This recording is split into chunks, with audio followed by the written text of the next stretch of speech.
Welcome in on a Nebrasketball Tuesday. I am Mike Schaefer, and this, of course, is Unemployed with Mike Schaefer. Welcoming in my guest, who's already laughing at the name of this podcast, which was titled sometime in December prior to when I did find employment. Damon Benning. Damon, welcome. Hi, Mike J. How we doing? I'm good. So I have several questions to start with that have nothing to do with basketball, and then we'll move into what we're going to talk about here. But Okay. did you ever figure out your Twitter account? Because I don't know that do you have a new Twitter account? So I'm trying to hold out. I'm gonna probably give it another couple of days, maybe 2 or 3. I've been going back and forth with X, so they're aware of the account that They're I at least responding. Yeah, but it's been like, so I got spoiled. They responded twice in like 7 or 8 days, and I haven't heard from them for like a week. So I'm a little nervous, but if I can't get it back, I'm gonna start a new one. I just don't know if I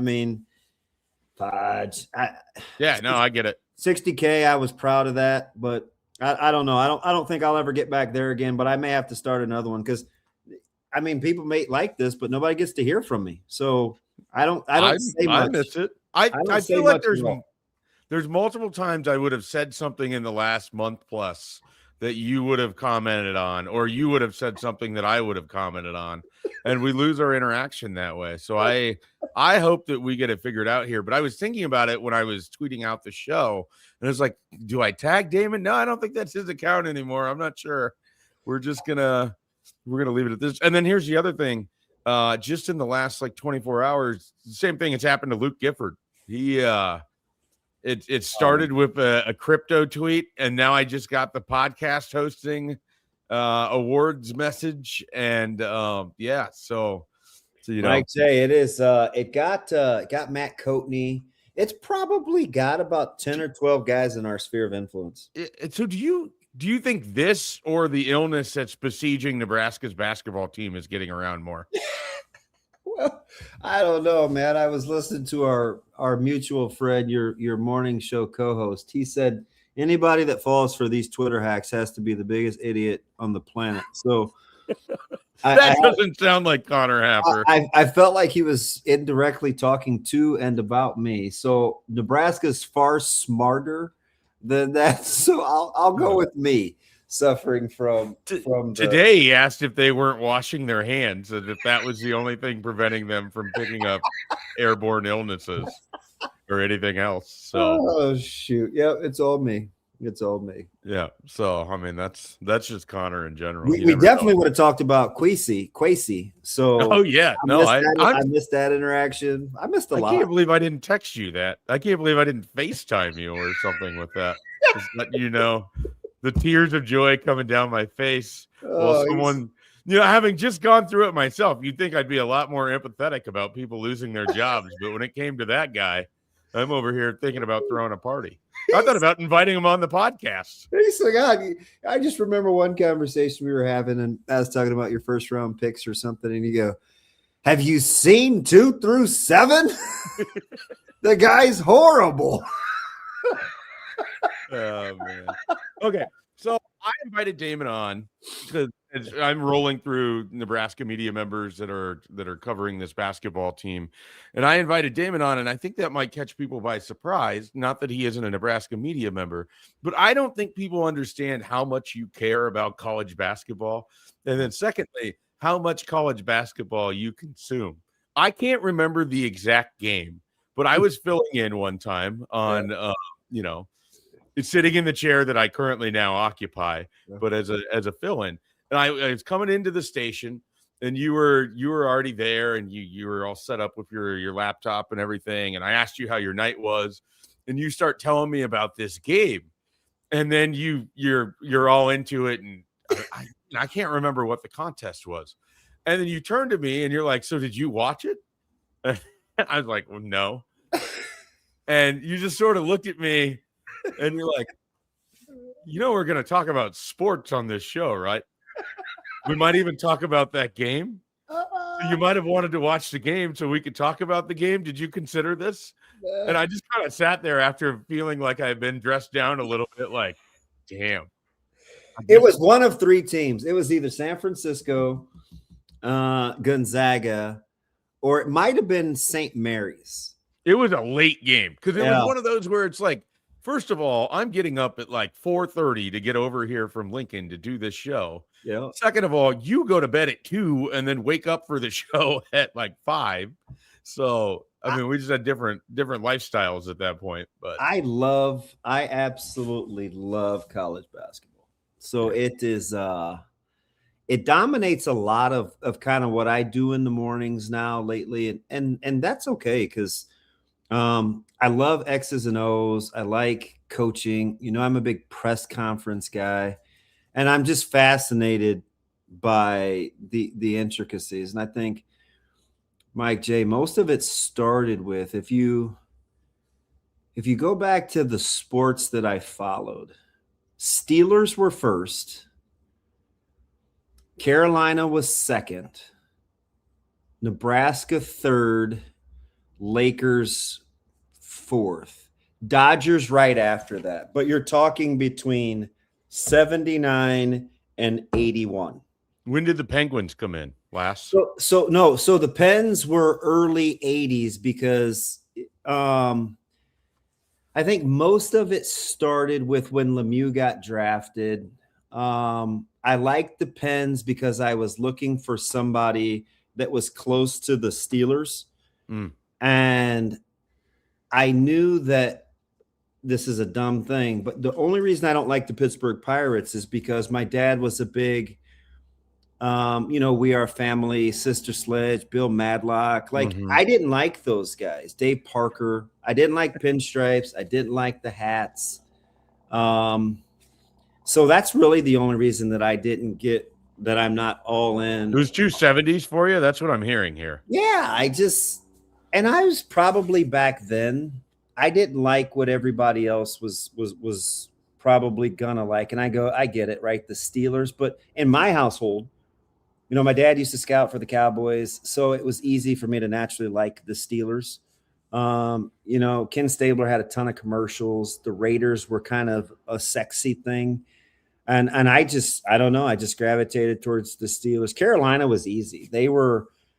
It's where it all started. We'd come home from church on Sundays and they'd be playing on NBC, right? And McGuire I remember watching Carolina and Marquette or Notre Dame with David Rivers. And I'm thinking, I don't really like who everybody else. I don't like Jordan. I like this Sam Perkins guy.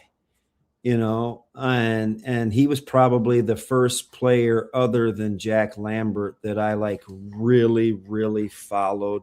So it probably went Lambert, then Sam Perkins, then it's close. It's Roger Craig, 80, 81, Magic Johnson, and probably Fernando Valenzuela. It's all kind of right there. I was a big Pedro Guerrero guy too. I'm not very smart, so I actually thought Pedro Guerrero was just like a regular black guy. I didn't get the whole Dominican Republic thing. I just was looking for somebody that looked like me. I mean, I'm sure a younger version of me thought the same thing about Sammy Sosa at some point in time. So we all have to make our admissions when we do. It's not like geography was a thing that you learned at any point in time. Or Mike Schaefer, Omar Vizquel, same thing. I mean, we moved the same on the diamond. I'll tell you that much. You got a lot of Bobby Ojeda to you, Schaefer. A lot of Bobby Ojeda. More Bobby Bonilla, I think, for me. Post-contract Bobby Bonilla. Yeah. Just without the money. And so, I mean, again, you're a guy, you love college basketball. I know that you obviously, with the job, you've been following Creighton. You care about UNO. Nebraska's kind of just always been there, and you've always paid attention to it. You know about the local basketball scene, too. You love basketball. And so that's why I wanted to have you on this podcast. And I wanted to kind of start with this. You followed this closely, and you knew a bunch of those guys well enough that Nebraska was certainly interested in, but didn't necessarily pull in during Fred Hoiberg's early tenure. Oh, yeah. Sometimes because they just didn't really have the best chance. And sometimes they didn't make the right decision in the case of Chucky Hepburn. That cannot be stated enough. Nebraska made that decision. Chucky did not make that decision. Yeah. I mean, like, so so you're very familiar with all of this. How surprised are you that we're now this many years in, Fred Hoiberg's still the coach, given the way this started, given how rocky things were early, but then also that he's figured it out? Yeah. So pretty high level. I think I'll start with the duration, just covering this thing and following these guys.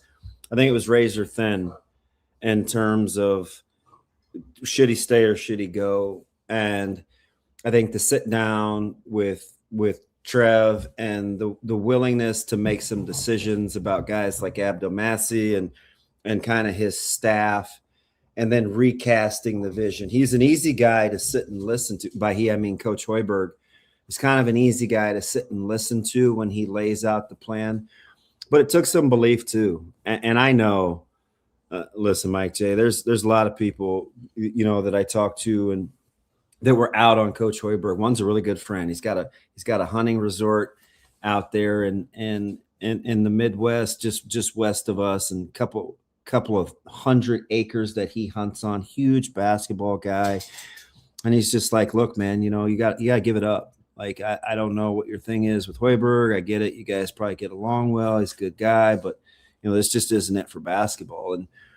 And his sphere of influence is very prominent in terms of the donor world. I think shared a lot of that same sentiment. So the fact that we're here in 2026, 3 years removed from him being really progressively starting to turn this thing around, I'm pleasantly surprised by the fact that we're talking about a top 15 on February 25th or 6th or whatever today is. And I'm floored. It has been so cool to watch. You mentioned, I'm glad you brought up guys like Chucky and Hunter and even Jason Green, who felt like Nebraska was a little late to the party. And, Chucky got lost in the transition of coaching staffs and the call came too late about, hey, we're still recruiting you, welcome aboard. And, that's water under the bridge now. I think it's worked out for everybody. A little slower for Nebraska, obviously, as they crave that coveted point guard. But, Glenn Watson wouldn't be the surprise guy in the top 10 of 3-point made field goal percentages had, Chucky Hepburn been on campus. So everybody's got a little positive. But I always wanted Nebraska to do well. My nephew's dad is Derek Chandler, who played for Nebraska in the early 90s. We would all go to games as a football team when we were on campus. I grew up, I'm a huge, Jerron Boone's a really good friend. Ron Boone is a really good friend of the family. Obviously played against Strickland, but it started kind of before that. My neighbor, this is weird how I became a Nebraska basketball fan. My neighbor's a huge Creighton fan. And he keeps stats real meticulous. He's a 3-ring binder, a spiral notebook guy. And, he'd always talk to me about Benoit Benjamin and I'm just a kid, right? Blue and white basketball, shooting at his house. Both his sons are really, really good basketball players. One's the scoring record holder at Hastings. And, I just looked for something I could gravitate. I just needed something to defend myself. So it became a Dave Hoppen thing. And from Dave Hoppen, it turned into, Brian Carr, and then Brian Carr turned into, one of my favorite people of all time was Carl Hayes. And then Carl Hayes turned into Tony Farmer, and then Tony Farmer turned into Derek Chandler. And, Chandler turned into Boone, then Boone turned into my neighbor, Teron Lou. So like, I came by it almost in defense of the Blue Jay onslaught, which, at that time I didn't really understand. I just, I like to go to holiday tournaments at the Civic Auditorium. I went to watch wrestling at the Civic Auditorium, but we never had like season tickets to Creighton or anything. So I just was looking for something to defend myself. I'm on the ropes, I'm like bobbing and weaving. And, I remember when Nebraska got Ryan King Rich King, and he was a Burt guy. And I'm thinking, all right, like a local guy, and there was like this flavor, and since then it's grown. And so to see Coach Hoiberg come back full circle with some of the guys, Caleb played with Price. I was a huge Cale Jacobson guy covering sports. Caleb obviously played against Sam Hoiberg. And the great story, Braden Frager, who, I'm sure we'll get to it. This is your deal, but just seeing kind of where he is after the shoe circuit and high school, like this is just a fascinating team to watch and a really, really easy team to root for. Yeah, we might as well just kind of get into it now. I sort of threw it out if there's anybody that had anything they wanted to know specifically basketball wise. One of the questions sort of came in just about, with your son, his experience playing against those guys, getting to watch them early in their career, kind of what you remember from that phase. And then now you're watching them and you're seeing Price Stanford just shoot lights out at times. You're seeing Cale Jacobson have stretches in games where, it's no longer like, oh, this is kind of a cute, fun story. He's from Ashland. Like, no, that dude he's critical to this whole thing. Yeah. And really, so, and obviously Sam Hoiberg's whole evolution has been one of the coolest kind of funny 4-year storylines that you get. Those are rare in college sports anymore. What's it kind of like going back and be like, oh yeah, I watched Caleb go up against these guys, and you play all the time. Like that's the thing about the basketball circuit. Like it's not just one game. You probably saw these guys like a dozen times at different tournaments or different games. It's amazing. From the Salases to the Badungas. There's 2 at Missouri.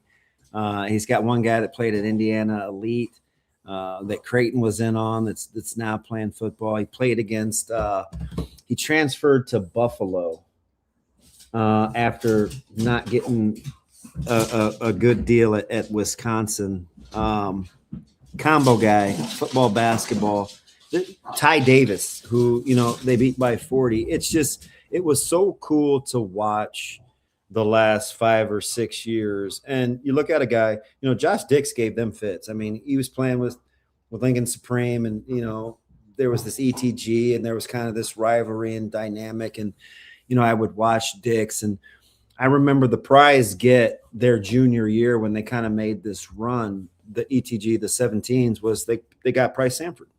We were in Missouri at a showcase, and it was like kind of invite only. They only had a handful of guys from each school, and Sanford was on a different team of the showcase that Caleb and some of these guys were on. And I just remember sitting with his parents. And they were kind of quiet, but you could just tell super competitive. They knew a ton. And Peyton had just played against Bellevue West in an exhibition game a couple of months earlier. So I was super familiar with the Sanford family, and I'm watching Price play. And Schaefer, I've said this 100 times. His ability to get to the 10, to get downhill. He has these really long arms, so he was crafty, but he could shoot it too. So watching the evolution of his game, it didn't really surprise me that he's kind of multifaceted. He's just more than a shooter. But I'm telling you, the one thing that I admired the most, and he killed these guys, Schaefer, and we're playing against everybody. Played against not Acuff, the really good player at Arkansas. Like some of these guys, it's impossible to see what good a shape he's in.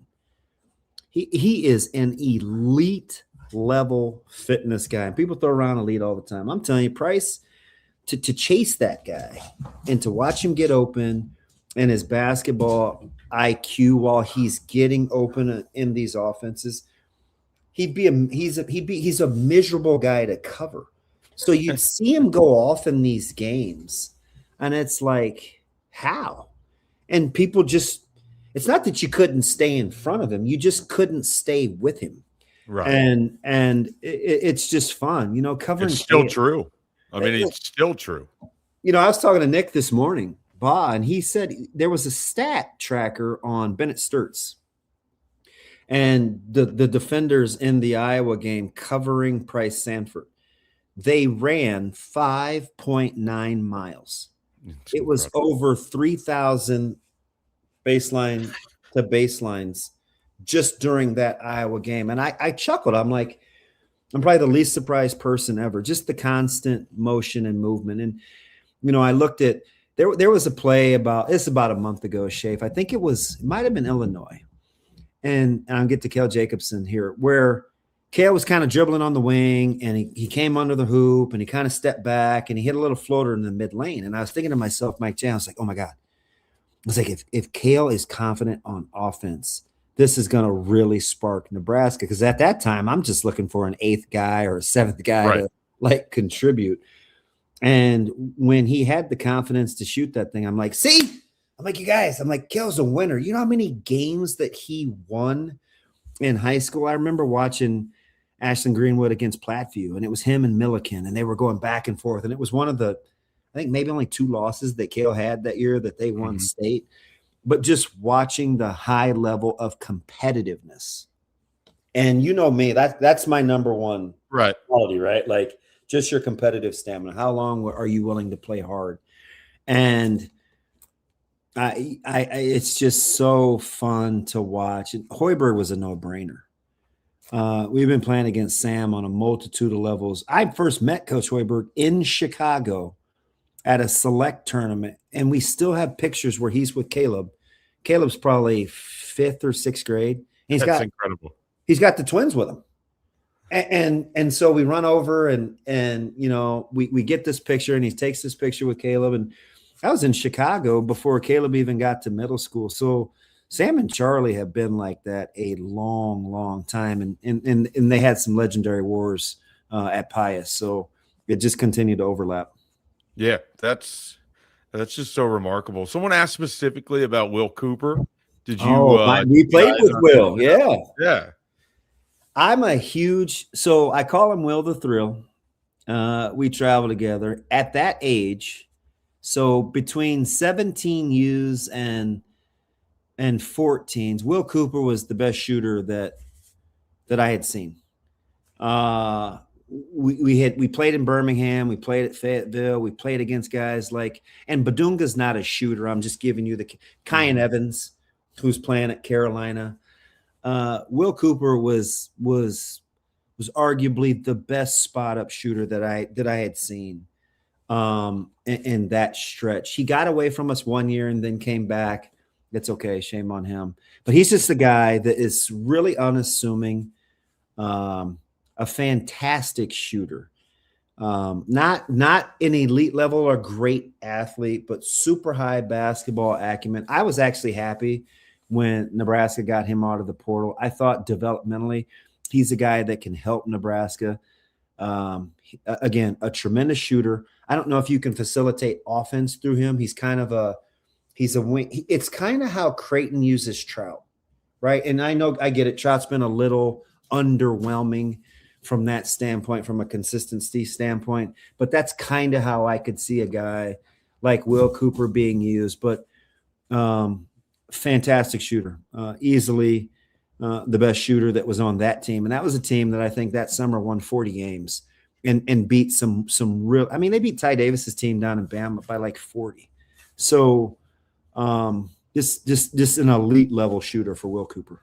So something to maybe keep an eye on for next year, perhaps. Absolutely. And Will doesn't need a babysitter.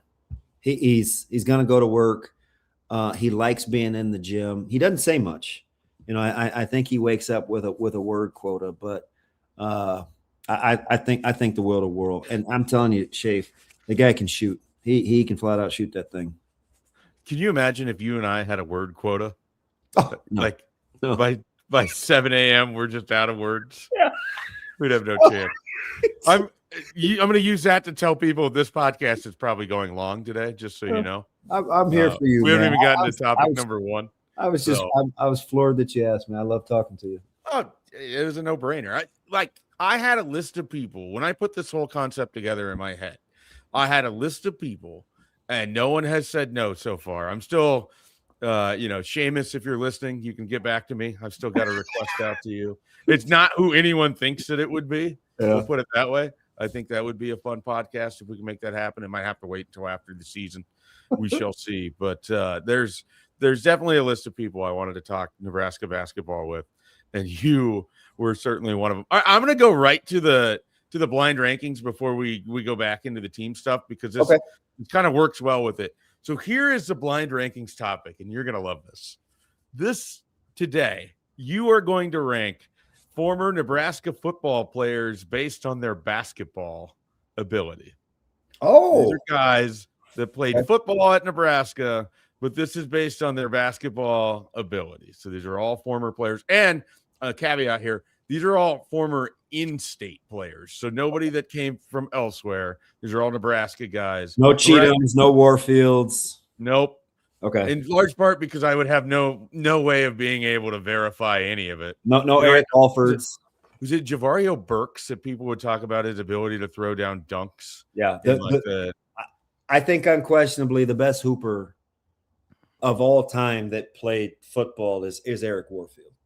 After that, it's either Kenny Cheatham, or Eric Alford. But it is those three. No disrespect to Lorenzo Brinkley, who was amazing, or Kenny Wilhite, who was way good. But it's Warfield. Kind of then Warfield was always getting in the games with the coaches when they were over there playing at the Devaney under Pelini. They'd have their like staff games or whatever. He was always a part of those. Yeah, we shut the gym down. We were the first non-Greek team to win an intramural championship in like I think 12 years in Lincoln. And I'm telling you, Warfield could run his trap with the best of them. He was one of the best trash talkers in America. I can believe it. Yeah, I can believe it. All right, so here we go. The first guy right off the list, I've already mentioned his name earlier. He's unfortunately, maybe we'll get him on one of these as well. He's following in your footsteps in all the wrong ways. He's been hacked on Twitter. Luke Gifford. What do you remember about Luke Gifford basketball play? Luke Gifford was sensational. So I have a little bit of a man crush on Luke Gifford. Sure. When he was offered and he went to Lincoln, I was elated because he was this skinny, raily guy who was super bouncy. Like, Schaefer, this guy would like punch like from the baseline and you'd like never even know what hit you. I covered a basketball. So he gets his offer. I think he ends up committing. And then that next year, it was before I think he'd even committed. I'm covering his junior year or whatever. He's at basketball. He like knocks one away at the top of the key. He's got a breakaway, and he ends up just throwing this dunk down. Oh yeah. And like, I go up to him after the game, and we're talking about the recruiting. And at one point, I was like, "Did you have a plan on that dunk?" And he's like, "Mike, I wasn't planning on dunking. All of a sudden, I was right there at the rim." He's like, "That just happened by accident. I jumped and I'm there." What did he get to Nebraska at? Like $195? Like he was thin, right? That's it. When you talk about bounce, I mean, I don't know. There's certain people that people put them in boxes or whatever. Luke Gifford, really, really good athlete, which then would tell you Isaac Gifford. Luke would tell you he's a better athlete in almost every way. So now that's the Superman crush. Yeah, I mean that's the Luke gets the mini man crush. Ike is like, because Ike was so mean spirited. Like they beat our brains in the playoffs at Seacrest, and we're walking off the field. And I mean, North's good, right? We played in, I don't know, 6 straight semis, 5 out of 6 state games. And he's waving. and he's basically, he said, he's like, "Take your happy on ass back to Omaha." And I was just like, wow, I think I could ride with that guy. Like he buried us. Okay. So I get 5 spots? Is this 5 spots? You don't know who's coming next. You get Luke Gifford to start. I'm going to play it safe, and I'm going to take my man El Jeezy off the Heezy. I'm going to put him at 3. I'll put Luke Gifford at 3. All right. The next guy is someone that as I was growing up, felt like he had one of the coolest opportunities because this just didn't really happen. But Wilson Thomas Ooh, played my guy. football for Nebraska, Yeah. basketball for Barry Collier, and was generally the recipient of whenever Nebraska ran the option pass. Mhm. And I loved everything about that play. I love the fact that he went and played basketball. This is a guy who had a double-double in Big 12 play, Yeah. mind you, against Missouri. Wilson Thomas, where's he going? Gosh, if I put LG at the I know that's 3, the problem with this game. I know I'm gonna have to probably go back and get it. I gotta put Will. If Luke is a 3, Wilson is a 2. Sensational athlete, could high point a ball, could play above the rim. They let him kind of play in space. He played hard. Again, another guy that had really good endurance, like kind of an elite level endurance, super competitive. My favorite thing about Wilson is he was really good at blocking out background noise. Somebody always had something to say. You're not this, your team's not that. You're only playing because of this. And Wilson, he like zero cares given. I'm boxed in because I put Luke at the 3, so I'm not giving myself much wiggle room. I'll put Wilson at the 2. Do we have any idea what Wilson Thomas is doing these days? I'm not sure, but I haven't thought about him in a while until I invented this game today. Like his athleticism was, again, you mentioned it, the double-double. You just don't get out of bed and right for Barry, where, as you heard Kerry Cohorn wax poetic, you weren't really in a hurry to get the ball up the court to go play offense. It was tough sledding. All right, your third name, Damon Benning. Where are you putting yourself amongst basketball? 5, easy. Slot me at 5. We would play these pickup games around small towns and stuff, and I remember this. This was my youth. You guys would come to Columbus and you would play like some glass company would be involved with it, or like Pella Windows or something. Really good ball handler. Loved to play defense. Couldn't hit water if I fell out of a boat. And Versal and I always had this thing where, because inevitably I was going to get a steal, and Vers would come off the bench if he wasn't in the game, and he would get on all fours and he would let me dunk off his back. It was the coolest thing ever, but definitely a 5. Low on the, baseball or some other sport, maybe a different discussion. Basketball, definitely a 5. Easy. Okay. All right. Easy.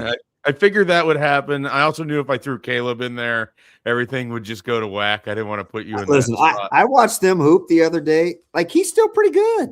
Yeah. He's there was a time where I thought that was going to be more of what was going for Caleb than football. Me too. Coach Mack and I joke about that sometimes. Like, he wishes he could. That's one where, I asked him Saturday, Schaefer, what he would go back and tell his younger self. And he would say, worry a lot less about what people think and just do me. And I think it starts with basketball, right? You play with CJ Mitchell and Stubblefield and Gillespie, and those guys were going to state. But yeah, he's still pretty okay. All right. So Damon goes at 5. You got 1 and 4 left. Yeah. You have 2 names left. Shoot. Another guy who spent a little time on the basketball team. But it was because they had run out of players. Noah Vedral. Oh, fudge. He's a 4. I love Noah. He's certifiable. He definitely belongs above me. But I feel comfortable with Noah being out of 4. I love the family. Noah, Mike, John. I mean, you get a dark alley. You need to kill a live animal. You need to figure out how to reload ammunition. You need to sharpen a hunting knife. Take the Vedrals. Like, you're safe there. But Noah definitely belongs at the 4 spot. Above me, but below Luke Gifford. Okay. All right. So we have Wilson Thomas at 2, Luke Gifford at 3, Noah Vedral at 4. Yep. Damon Benning is at 5. Yep. you have any guesses as to who I'm going to give you for this last one here? I don't know. It could be. You got a couple of offensive linemen. You've got Matt Davison. You've got in-state Adam True, who was sensational. John Hess, fantastic. I'm curious. You got options. He was once the pride of Creighton Prep. Zach Potter. Definitely number one. I feel he good was about pretty that. good. I remember Zach Potter. It was pretty good. I feel good about how this thing shook out. And it went, I think, as well as it could have went. Yeah. You could make the argument Wilson Thomas because he actually played college basketball. Yeah. And I wouldn't have any problems with like flipping those two at all. But Zach, he was good. I'm gonna tell you this about Zach. There's a lot of young guys that I always tell myself I don't really have a crush on. I don't.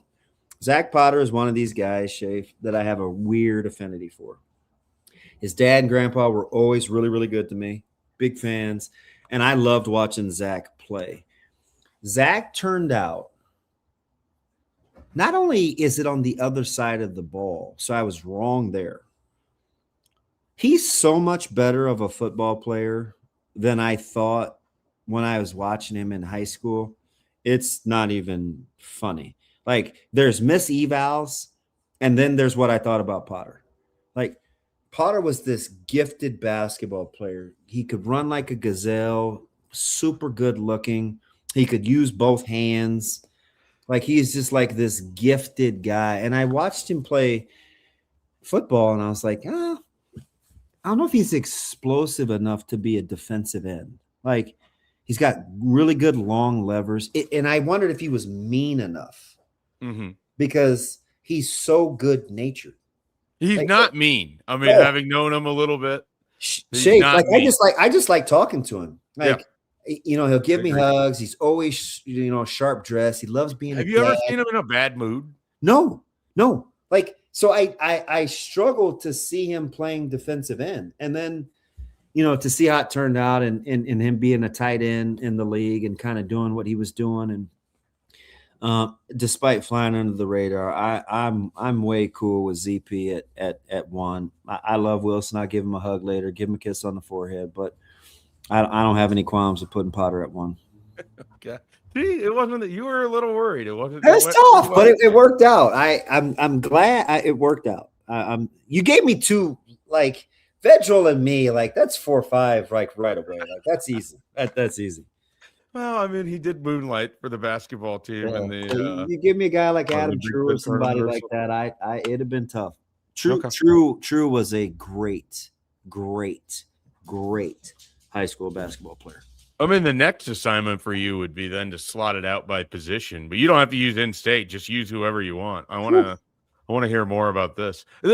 One of my favorite things when they used to allow us to do interviews that weren't at the podium.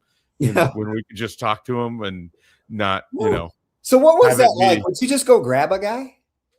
No, like, I mean, under Pelini, yes, because they'd be walking off the field and you just kind of like, you knew which position groups were sort of leaving at which times. You knew the angles and the way that guys would walk towards the door. You knew who would stay closer to the training area because they had to stop by and do something.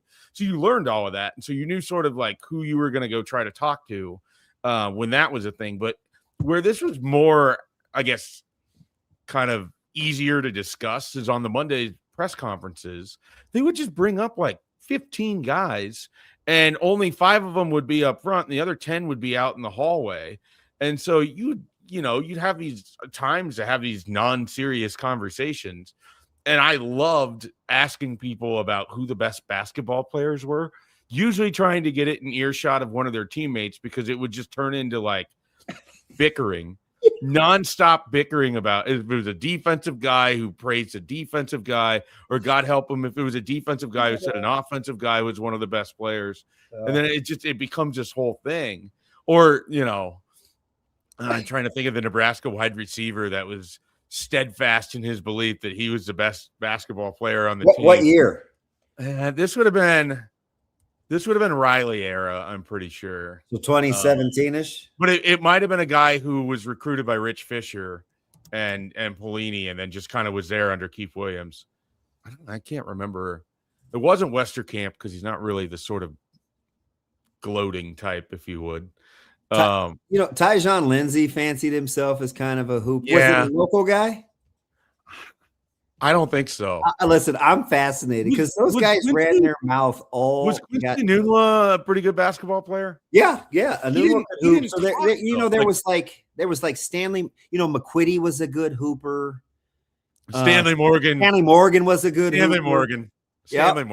Stanley Morgan was a. Yeah. So there was a walk on there, Chad Allieth from North, who was a really good hooper too. But Stanley Morgan thought, I'm not kidding you. If you ask him, he would tell you he was like, Craig Hodges. I only use that because he'd always talk about how he could shoot and he was so thin. But Stanley Morgan was not shy on confidence about anything. It's great. Bless his heart. It's great. All right. So I originally, we're still working to get to our first topic here. Are you serious? Kind of. We started backwards. Like we immediately got into the questions and I was like, all right, we'll get to the middle and then we'll go to the front. And then there's like two more things I want to do after this. And I still want to wait. The world is yours, man. That's all good. So I at least want to get your thoughts on just this from a very general sense. Obviously, the biggest thing for Nebraska to do in these final 4 games is to just win them. Stack the wins. Try to keep your seeding, if not better your seeding. Keep winning when those around you maybe drop a game or two here or there, that kind of thing. So obviously that's the biggest, most important thing. What's the next most important thing to you for Nebraska to get out of these next 4 contests beyond just straight winning and staying healthy, obviously? So the last part of what you said, I think, is number one for me, is kind of develop the continuity and how you want to do the rotation, right? It's so late in the season, Mike J. I don't really, I've been clamoring. People make fun of me because I throw out these random names and people miss the point because they think I'm being specific about the person. But I'm just trying to find an 8th option, right? And I've watched the NCAAs long enough where 7 can work. But with how hard Nebraska plays, an 8th would be nice. So along those lines, I'm not clamoring for an 8th. I'm just saying establish your rotation so you can have enough stamina and endurance for the long haul. It's going to be a team it's going to be a tough draw in the tournament if you're seeing them for the first time. Yep. But I'm so competitive that I don't remotely want to talk about conceding the Big Ten tournament, right? I'm not one of those guys that's like, oh man, get the bye, get the double bye. Put yourself in a position to win that thing. That's first and foremost, because anytime you take the floor, I want to win. But what's most critical for me is to start to kind of understand where you guys are physically as a basketball team. I'm not just going to throw out health because everybody wants. I mean, you take Kingston Flemings or Acuff or any of these guys away from their team. I mean, Wagler, they're in trouble. So obviously health is a given, but just managing the minutes where you can start to settle in on a rotation. Maryland is going to be Maryland. I'm still shocked at Buzz's first year. It's been an awful basketball team. They've had a rough last. Listen, they had a 6-7 game stretch, Schaefer, where they were losing every game by double digits. I was floored. Mm-hmm. But the West Coast is going to be tough, right? UCLA really good at home. SC really good at off the bounce. They dribble a ton, super athletic, with Woods and Arenas and Asur is really, really good. Their offense is kind of raggedy, but super explosive. So, and then you close with Iowa, which is going to be interesting because I think the second time around for a team like Iowa that shot 33% from the field and 26% from 3, and nobody shot. I mean, Sturtz was the guy at 8 of 22. The next best was 3 of 10. Not that I remember stats, but like the weird thing about that is set yourself up in position with the bye to stagger your minutes. That's the big thing. But then the other thing, Mike J, and this is a little more X's and O's or basketball issues. Nebraska is so good from side to side, from baseline to base, or from sideline to sideline, not baseline to baseline. Good passing, good cutting. I just wish if they're going to put themselves in position, let's say they're on the 3 line and these 6s and 7s are going to be tough, right? Whether it's a St. Louis or a Kentucky or somebody like that, where they have to figure out a way to get vertical. Yep. Like get things going more downhill towards the basket where you can get some easy shots. Because if I concede rebounding, if I just say, okay, they're not all of a sudden going to be something that they're not. I do think they can get vertical. I think Lawrence, hopefully he's healthy, can put it on the deck more. Sam Hoiberg has shown the ability to get to the rim. Frager has to be very situational, but can get to the rim. Samford is very good in ISOs. Like, it's not always what Coach Hoiberg loves to do with all these sets, but just find a way to get more vertical in their offense. And I think that can help alleviate the offensive rebound deficiencies, because when you're getting vertical offensively, you're probably going to get fouled. And Nebraska doesn't get fouled near enough, in my opinion, for how they shoot free throws. So, like, those are the two things. Like, position yourselves minute-wise, where I think you give yourself a chance to play the long game without conceding. How myopic does that sound? Hey, just keep everybody's legs fresh, but still win games. Yeah, it sounds great, doesn't it? And then you only have to play rink for 22 minutes and you win every game by 14, Yeah, right? It's like, but I'm not one of those guys, Schaefer, that is clamoring for rink to get me 13, 14 a night. I don't. I want you to be a viable threat shooting the ball. Don't back the ball down off the dribble to initiate offense. Like, don't do that.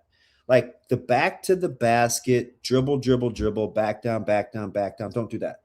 Like, if you want to play in the posts, or at least through the posts with a paint touch, do it with an entry, go post up, or a ball screen where you actually post. Like, because that just slows things down. So I don't need Rink to score a ton. I just need him to be efficient and to be a threat and initiate the offense. And I'm cool. Like, I'm very, very comfortable with Nebraska on a quick turnaround, that they would be a hard team to scout. Like, it's just a hard team to prepare for scouts. So, I mean, you saw Michigan struggle. Michigan only saw them once, and they looked. Now, get it? You'll get this. But I gave the analogy, like, if all of a sudden Jet Tamala wasn't playing, and I didn't know until 30 minutes before the game, whomever's rushing the ball for Millard South is going for like 360, right? Like, it's a completely different game. So I don't want to sit here and say, like, oh, they played without their 2 best players, because I hate that discussion, because somebody else evolves and the roles change, and it's like the butterfly effect. But, that's why it was so hard for Michigan, the way that they play defense, because they don't like to chase and move. They like to stop vertical penetration, and they hard hedge and they help. The way Nebraska plays offense is hard. It's hard. But the more times you see them, the easier it gets. So they would be a very, very tough scout once they get to March. Is part of Nebraska's version of getting vertical running off of those backdoor cuts, like, and all of that. So when teams find ways to take that away, they have to find a counter to not being able to do that as much, and still getting vertical. Yes and no. So yes to the fact that it would help lend to getting easier buckets, like points in the paint, or they fouls for threes, and you get a chance to get fouled. But the no part of it is, you have to be able, if these teams are going to push you away with these hard hedges and trying to switch, you have to be able to turn the corner, right? So, whether it's getting to your dominant hand or getting downhill, I'd like to see some of it be more off the bounce. You and I both know, like, I think Sam Hoiberg is a fantastic athlete, grossly underrated. he'd be a 10-2, 10-3 standing broad jumper. He can darn near dunk. He's got really good change of direction, change of angles. Like, he's explosive. And he gets to the rim with relative ease. It's impressive. Right, for kind of how we downplay his athleticism. You know, Lawrence is a guy that he's so crafty, like, play angles. Like, when you're dribbling, gain ground. Don't just dribble. He's the guy that I want to see more of getting. Me too. Me too. Because he can also pull up for those short jumpers too, hit the floater if it's the right, if he has the right angle to it. Listen, Lawrence has a nice little repertoire. Yep. And he's the one guy other than, I would say, Samford. And Samford is not even to this degree. Jamarcus Lawrence is probably their best tough shot maker on that team. And you say that and you're like, wait, yeah, he's really good. I don't think you have to couch it. I mean, he had those 2 shots against Ohio State. And it's not even desperation threes. You mentioned the floater, his float game. Yep. Man, he doesn't use it a ton, but it is nice. You go watch put on Indiana and Michigan. Like, when he's at his best, he's scoring sometimes with the spot up 3 or people lose him. He's in the corner, but he's also scoring when he has the ball in his hands and he creates and he pulls up on those jumpers. That's a super high arcer. Yeah. Like, that's what I wanted to see more of when I feel like Nebraska has to find different ways to score. That's what I want to see more of. But I also feel like we've hit this stretch where teams have defended him a little bit better. The ball handling, like the fact that he's maybe not the purest ball handler in the world. I get it. Is getting to him a little bit. He's not the biggest guy, so he can't shield or he's not Jalen Brunson, right? Where he can just use his strength. Right. So he's at a little bit of a mercy, and you're getting, I mean, the Big Ten Conference, whether it's basketball, football, I'm sure baseball to some degree, volleyball, they're just bigger people. Yeah. Like, you're always, and when you're Jamarcus Lawrence, you're going to have to find a way when it's Bennett Sturts to be able to get those shots off. And he's going to be in your grill the entire time. Yep. If that's your matchup, like, that's just what it is. But it does feel like, to me, if you're talking about getting downhill, he's the guy that I want to see a little bit more of it from. And I trust. I mean, then obviously Frager when it's in the right situations. So he's interesting. I've watched him since he's, 15 years old, man. And Frager's evolution is interesting. Number one, he's kind of calmed. He's learned to kind of channel his energy better. With number one, number two, he's learning. He's still learning. He's not there yet to play offense when his shots, or to play defense when he's not scoring. Like, that's the next phase for Braden. Like, to be more complete is you can't let the rotations and what's happening on the defensive end of the court be affected by if you're making shots or not. Because if he really wanted to, he could be a really good defender. He's got good foot quickness. He's super bouncy. Yep. And he's got to have a 72 3-inch wingspan. Yep. Like, he's got long arms. So the next phase for him is, how can I contribute to this team if I'm not scoring the basketball? I want him to score because he can be very good off the bounce. But and he's become a nice little catch and shoot 3 guy too, which Caleb used to argue about this all the time. We'd go over their scouting reports and stuff for Southwest, and they tagged him as a catch and shoot guy. And I'm like, catch and shoot? I'm like, he's dunked on everybody under the sun. Like, what do you mean catch and shoot? And they're like, Dad, like, that's not how he wants to play. Like, he's capable, but that's not how he's playing. And I go watch him warm up, and I'd sit with some of these guys in the stands. And I remember Robin Washut when he was a junior, and he's like, we watched him warm up. He didn't take any shots inside the 3-point line. And I was like, damn that Caleb. Like, that son of a gun. But you watch him, and he's like super explosive. It's like, why don't you just go get fouled? He would be a hard guy to play against and not foul. When it's not going in from 3, go watch it go in from the free throw line, or just get fouled. Like, just So like that's the next evolution for him. If they start to kind of add that, Schaefer, I don't know, man. They're gonna be able to defend.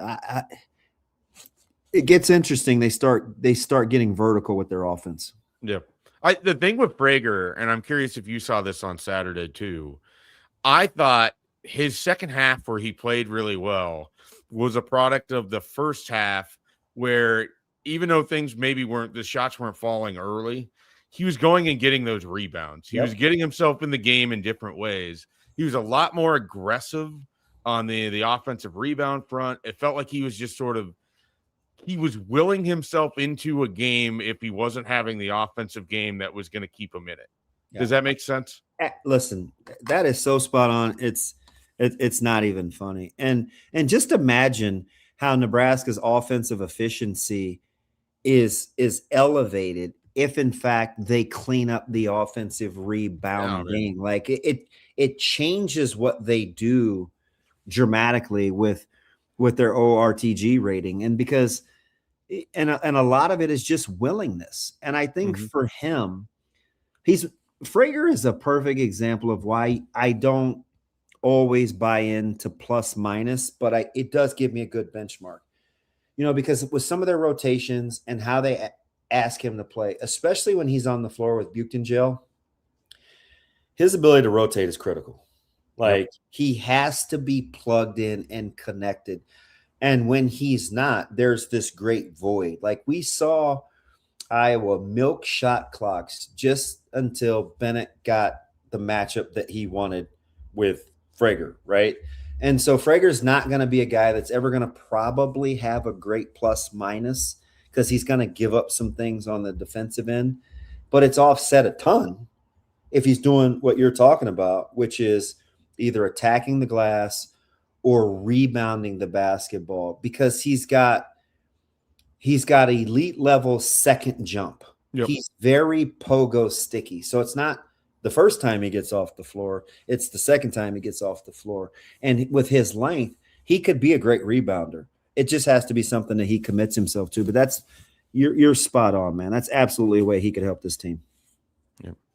All right, we'll finish up with a couple things here that we do on every Nebrasketball Tuesday. We are now on the last of the locations. We went through the first 7 alphabetically. We're now to Tampa. Damon, do you have any stories about Tampa? Have you ever been to Tampa?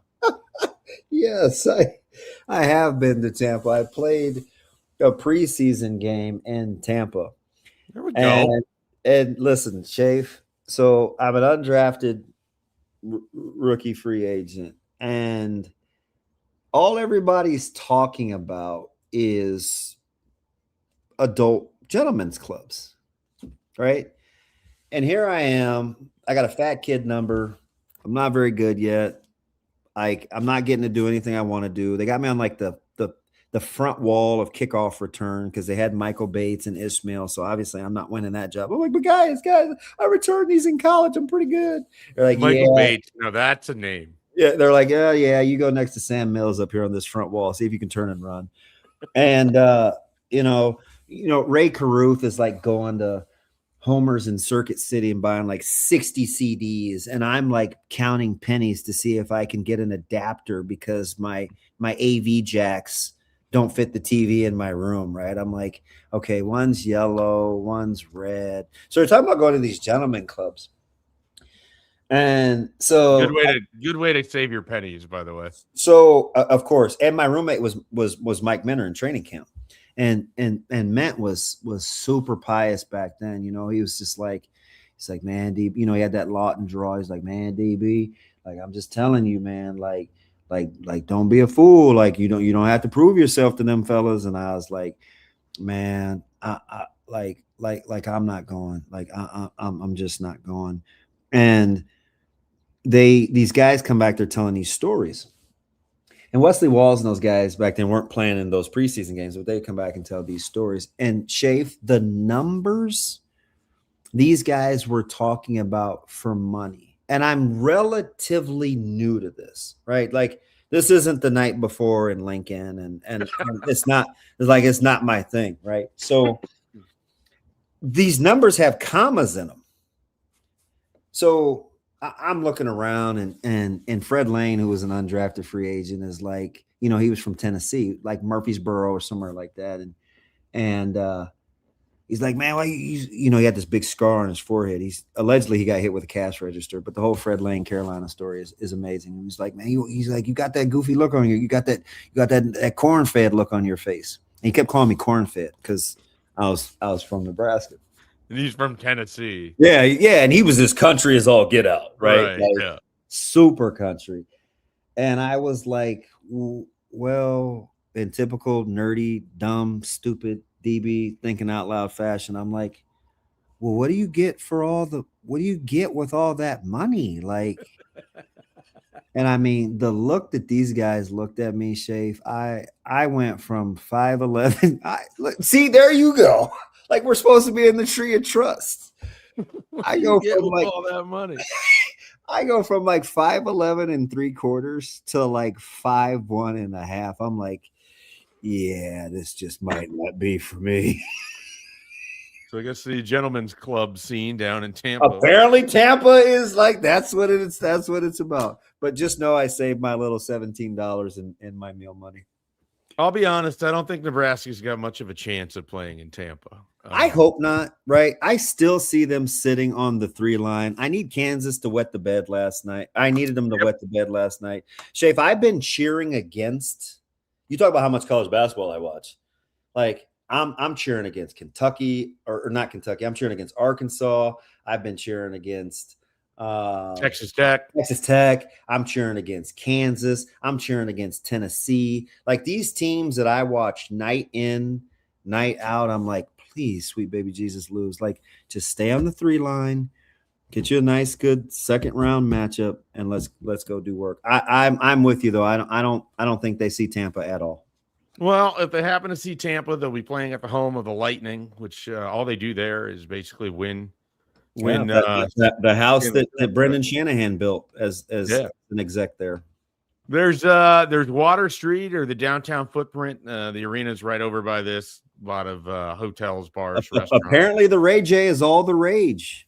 Right? Okay, I mean, the Raymond James is all the rage. Is that what you're saying? Yeah, I wasn't around when I was down there, but apparently that big boat is a good place to have some party. Tampa isn't even really like.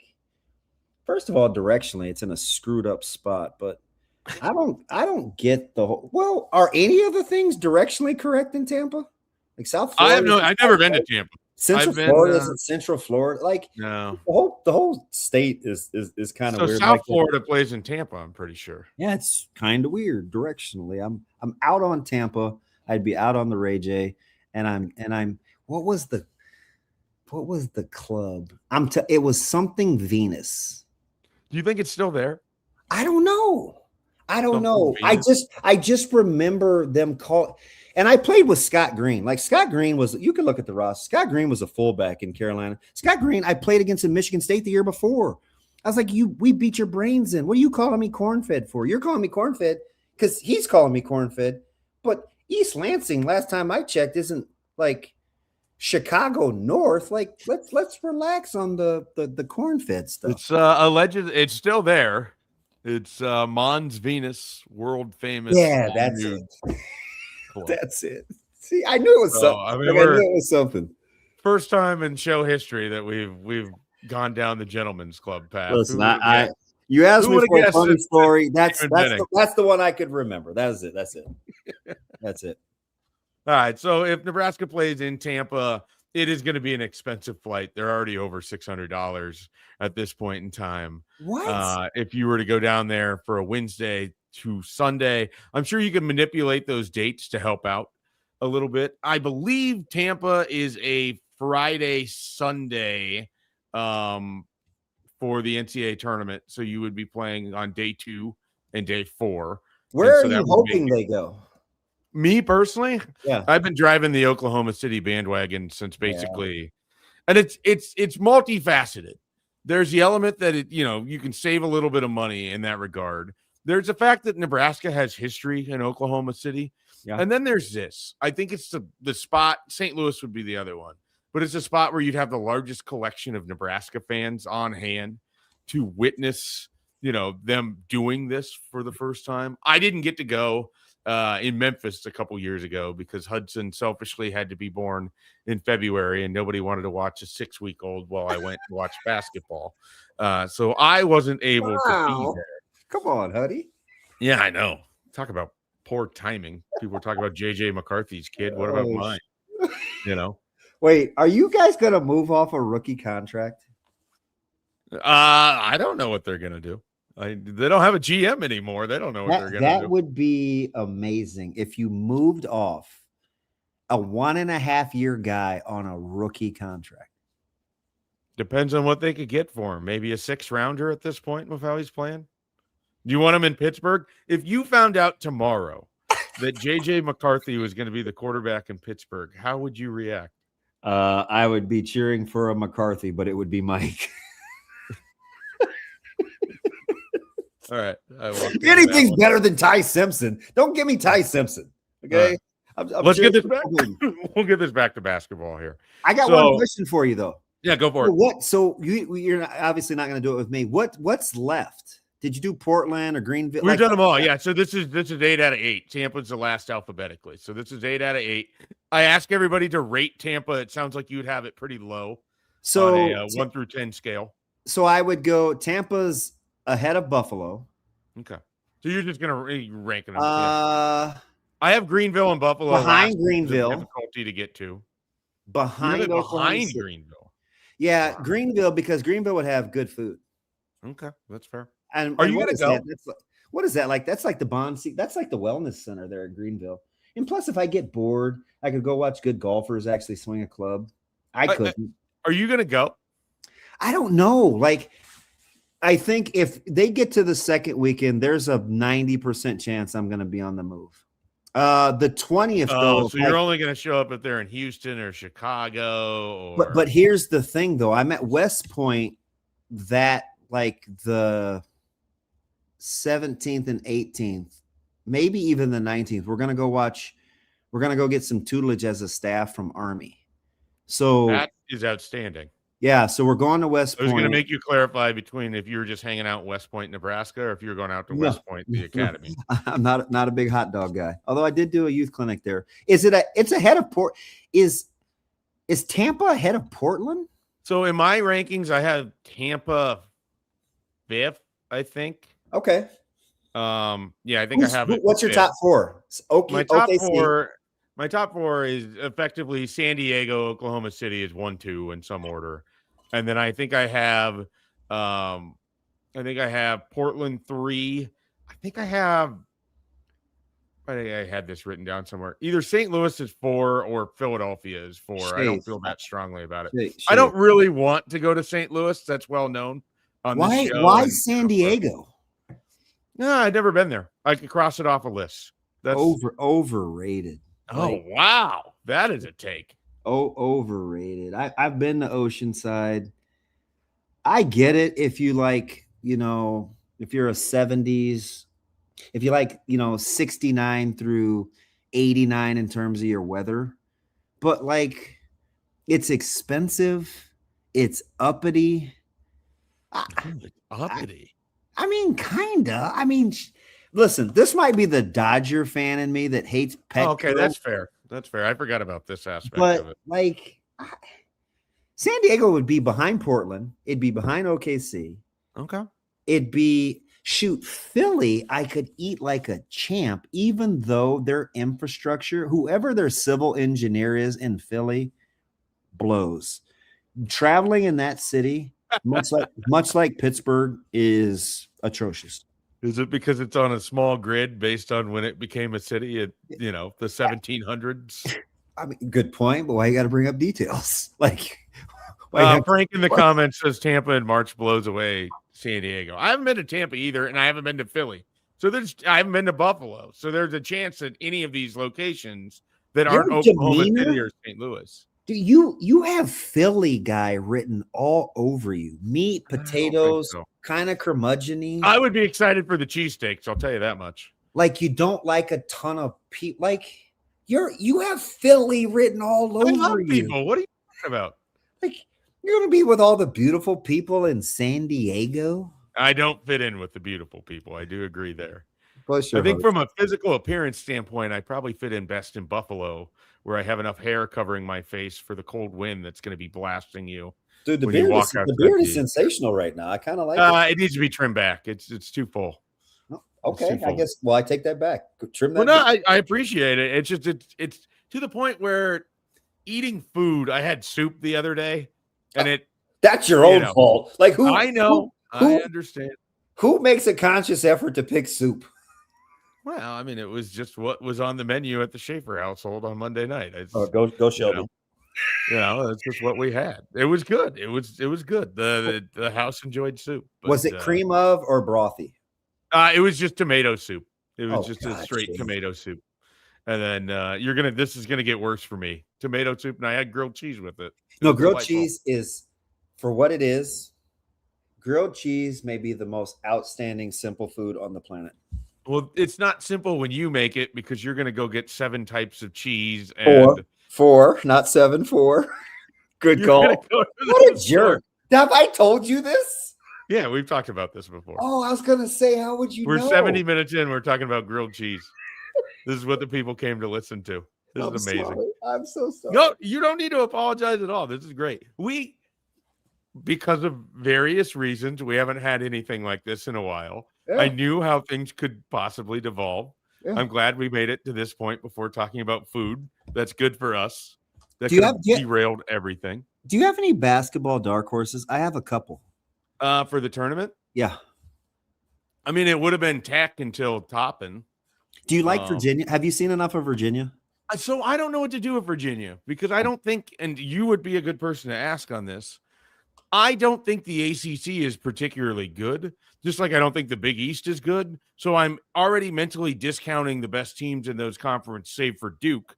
And so I getting fat off of a bunch of average teams in the ACC doesn't do a lot for me. Well, they have 8 teams in the top 38.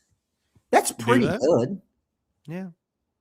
I don't know. I don't know. I like Virginia. They're 6-2 against quad ones too, so that helps. What's your next favorite conference?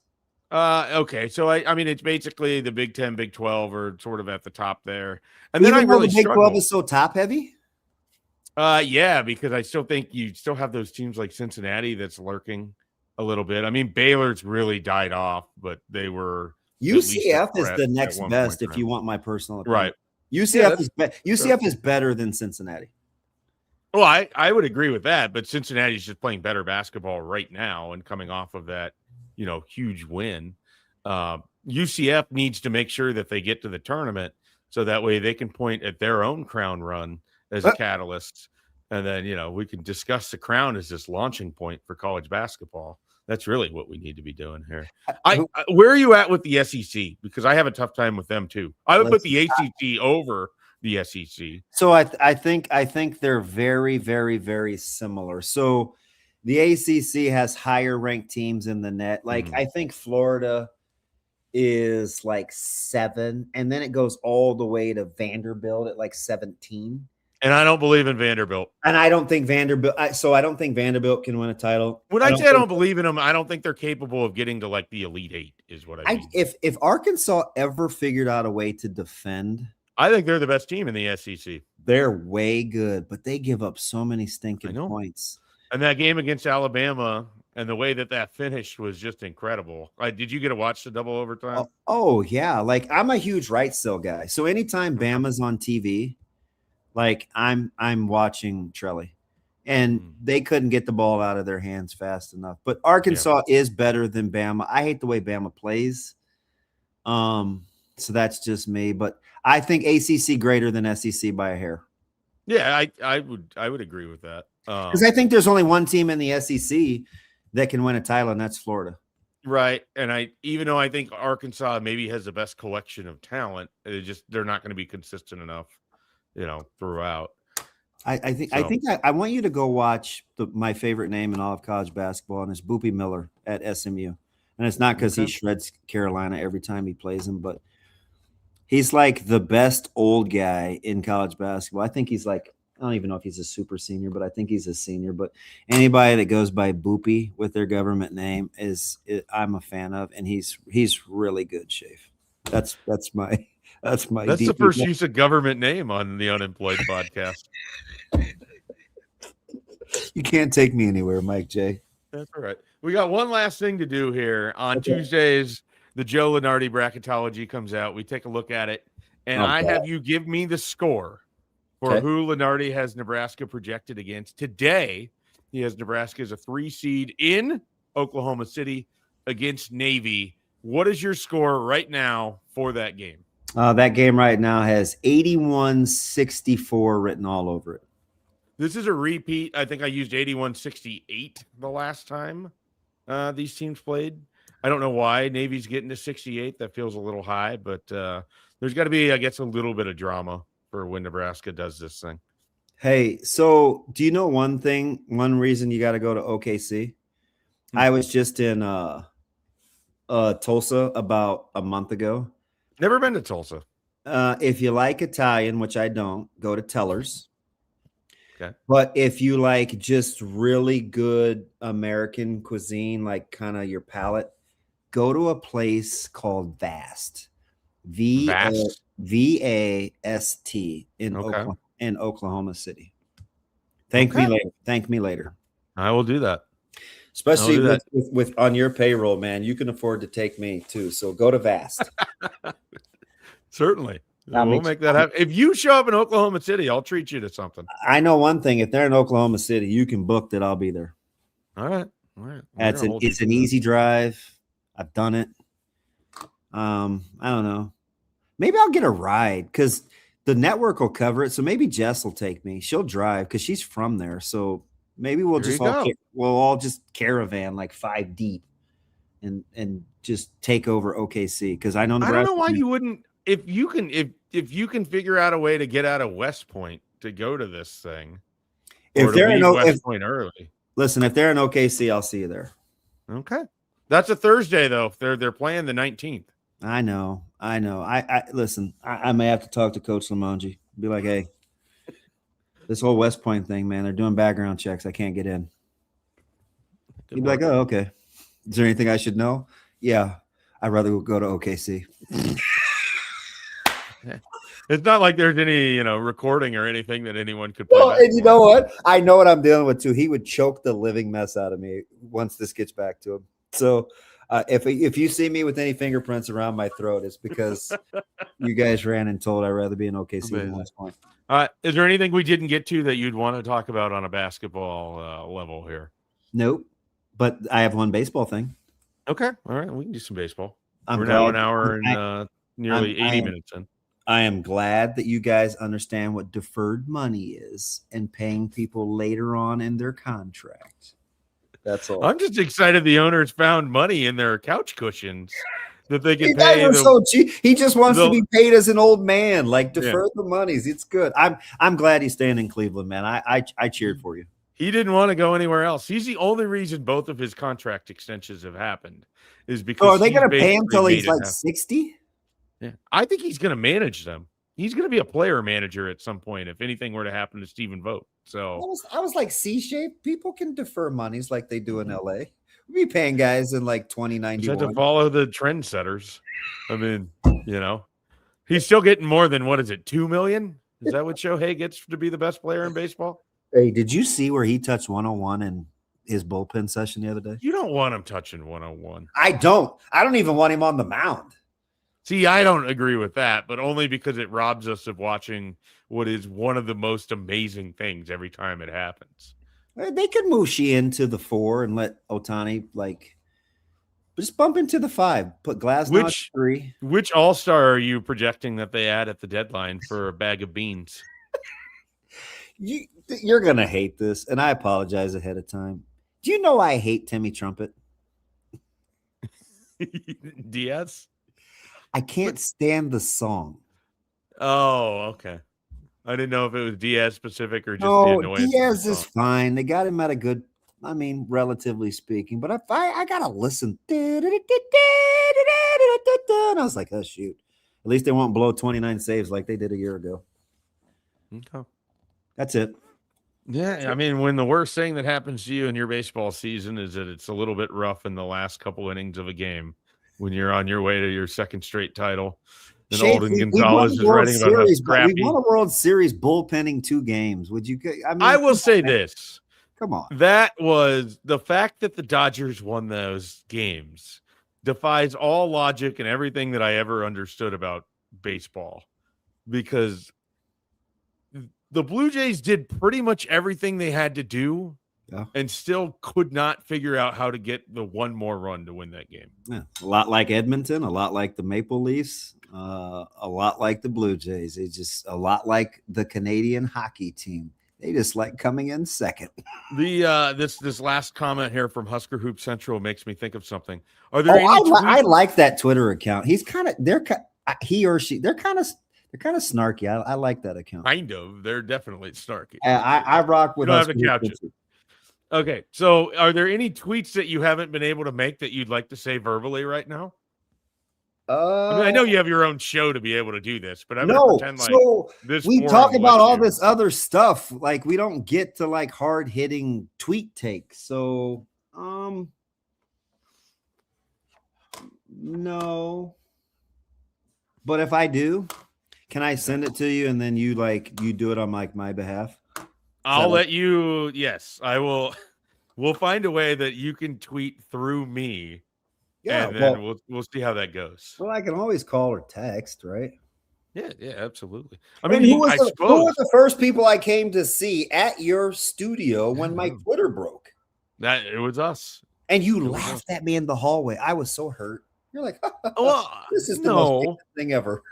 I laughed because I knew the situation was going to ultimately be, we won't know which email. He won't have a clue what password. Josh did it. I didn't know. I also knew that, knowing you for as long as I have, you would have a specific guy whose job it was to set up your Twitter account. So I didn't want Twitter. Tweeterson did it. He knows every. He said it. He goes, no, you're getting this. And I was like, well, I'm never going to tweet. He's like, no, you're getting this. And I was like, dude, I'm telling you, like, I'm not a social media guy. I don't have Facebook. I don't have any of that. And 15 years later, and now you're back to not having social media. I'm like, where's my Twitter? Would you like to know that this is now the longest show in Unemployed podcast history? No, but I appreciate it because I'm a big fan. Well, it's your fault. We just went over the record because you mentioned Husker Hoop Central, and I like that account. It's my fault because it lacked structure from the moment that you were invited to. I was like, I'm not even going to put 3 topics down because we'll be lucky if we get to 2. Listen. It's me. I look the way I do. You think I understand a concept of time? I'm always late. Yeah, there's still people that are enjoying this right now. We got an A+ grilled cheese banter comment here. Grilled cheese is elite. It is elite. Have you gotten the Blackstone out since it's gotten a little bit nicer out? So now that you're here, I can see it from where I'm sitting. You're going to give me a tutorial at the Benning household on how to efficiently clean this thing. Oh, yeah. Yeah, no, we can do that. I got a bigger It's not hard. I got a bigger grease trap. Okay. Do you know what I did on it the other day? I fried shrimp. I put the skillet on the Blackstone. I used it as my oven because I didn't want my house to smell. I mean, it makes sense. Dude, why stink up a perfectly good house if you can just emit it out into the air? I did shrimps and scallops, and I'm like, there's no way. So I cooked it on the Blackstone without the food touching. Did you season all of it? Yeah. What'd you use? So I bought the. It's amazing. We're still going live, by the way. Listen, I should probably just end this podcast, but I want people to know what seasoning you're using. So there's a hardware store around the corner from me that has the best outdoor cooking products for the cheapest price. And it's actually made by Blackstone, but it's like the official. It looks like what I would buy my tallow in, if that makes sense. It's black. It has white lettering. I don't want to. I mean, unless they're paying you for sponsorship, but it's the nobody company. is. You're good. It's the company for Blackstone. That's what I use. Okay. All right. No, I'd be more than happy. We'll cook some stuff up. Yeah, we haven't really even gotten together. I just bought a 16 or a 20-pound bag of lump charcoal for $16.99, Schaefer. Okay. Shout out me. You know what you get with me, man. I'm kind of silly. No rules. I know, and I invited it. I wanted this. This is everything that I wanted it to be. Yeah. Hey, whatever that message was, they're brilliant. Their spice section at this hardware store, immaculate. You're gonna have to give me the name of the store. Schaefer, I just got Meat Church seasoning for $9.99. You can't find it for $9.99 anywhere else. And I'm not even a huge Meat Church guy, but I'm like, for $9.99, I'm gonna make this work. I don't think it makes sense how much seasoning I have for how little it ends up getting used. But I want to have it. I want to have the seasoning on the off chance I'm going to use it. Have you ever had the look of shame? It's what my mom would give me if she opened my spice cabinet. It's unnecessary. It's well over 120 bottles. I'm not exaggerating. And I use probably 40 of them. Like 40 is still high. We probably use 15 different things and have 60, so it's still like a 1/4 ratio. Do you eat seafood? Shelby's not a big seafood person. I like it, but I don't have it. That'll add to your repertoire. Okay. All right. Like if you use seafood, and we make Indian too. So like we have some unique spices. Okay. All I care about is sports, food, and occasionally high school kids and Husker Hoop Central. That's it. Well, we're gonna call it here. I'm calling it. This is we've reached the spice section of the Unemployed podcast with Mike Schaefer, and that means it is time for us to go. Everyone, thank you so much for tuning in, listening today. Damon, thanks for joining. This was, like I said, this is everything I wanted it to be when I had the idea of how I wanted this to go. Appreciate you for your time. Everyone, come back Wednesday, joined by Josh Peterson. We'll dive back into the wild world of college football and what is going on there. And I don't know, we'll probably do the same thing. We'll have 5 topics and we'll maybe get to 2 of them because that's how it works on this show. See you on Wednesday. Thanks, guys.